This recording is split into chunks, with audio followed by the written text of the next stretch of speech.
ഇരുട്ട് നിറഞ്ഞ ഒരു രാത്രി. ആകാശം പോലും മിണ്ടാതെ നിന്ന സമയം.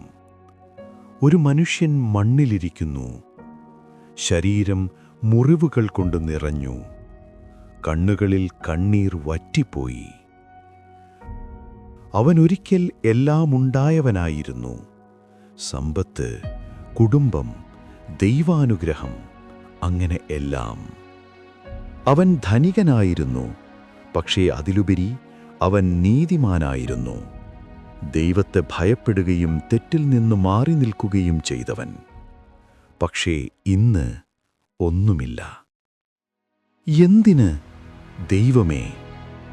അവന്റെ ശബ്ദം തകർന്നുപോയ ഹൃദയത്തിന്റെ വിളി പോലെ ഉയർന്നു.